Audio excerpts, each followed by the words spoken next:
Hello, welcome to my YouTube channel. അളവെടുത്ത് stitch ചെയ്യാൻ അറിയാത്തവർക്ക് പോലും സ്റ്റിച്ച് ചെയ്യാൻ പറ്റുന്ന രീതിയിലുള്ള പലാസോ പാൻറ്റിൻ്റെ കട്ടിങ് ആൻഡ് സ്റ്റിച്ചിങ് വീഡിയോ ആണ് ഇതിൽ ഉൾപ്പെടുത്തിയിട്ടുള്ളത്. അതിനായിട്ട് 2 മീറ്റർ ക്രേപ്പ് ക്ലോത്ത് എടുത്ത് 4ആയി ഫോൾഡ് ചെയ്ത് അതിന് മുകളിൽ അളവിന് വെക്കേണ്ട പാൻറ്റ് ഇങ്ങനെ ഫോൾഡ് ചെയ്ത് വെച്ച് 1 ഇഞ്ച് താഴെയും 1.5 ഇഞ്ച് മേലെയും മാർക്ക് ചെയ്യുക. പിന്നെ സൈഡിൽ ഒരു 2 ഇഞ്ചസ് പാൻറ്റിൻ്റെ ഷേപ്പിൽ മാർക്ക് ചെയ്ത് കട്ട് ചെയ്തെടുക്കുക. പാനിൻ്റെ സൈഡ് വശം ജോയിൻ ചെയ്യാൻ വേണ്ടിയിട്ട് ആ ഷേപ്പിൽ മാർക്ക് ചെയ്ത് വെക്കണം. 2 പാൻറ്റിലും മാർക്ക് ചെയ്തതിന് ശേഷം സ്റ്റിച്ച് ചെയ്യാൻ തുടങ്ങാം. ആദ്യം പാൻറ്റിൻ്റെ അടിവശം 1 ഇഞ്ച് മാർക്ക് ചെയ്തിട്ടുണ്ടല്ലോ, അത് 2ആയി ഫോൾഡ് ചെയ്ത് മടക്കി അടിക്കുക.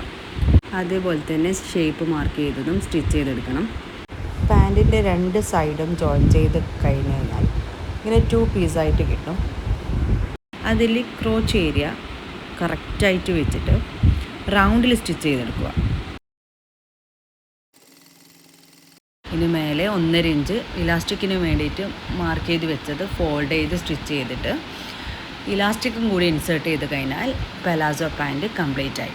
ഈസി ആയിട്ട് 5 മിനിറ്റ് കൊണ്ട് ബിഗിനേഴ്സിന് പോലും സ്റ്റിച്ച് ചെയ്യാൻ പറ്റുന്ന രീതിയിലുള്ള ഒരു പലാസോ പാൻറ്റിൻ്റെ വീഡിയോ ആണ് ഇതിൽ കാണിച്ചിട്ടുള്ളത്. ഇതുപോലത്തെ ഈസി ആയിട്ടുള്ള വീഡിയോസിനായിട്ട് ചാനൽ സബ്സ്ക്രൈബ് ചെയ്ത് സപ്പോർട്ട് ചെയ്യട്ടോ.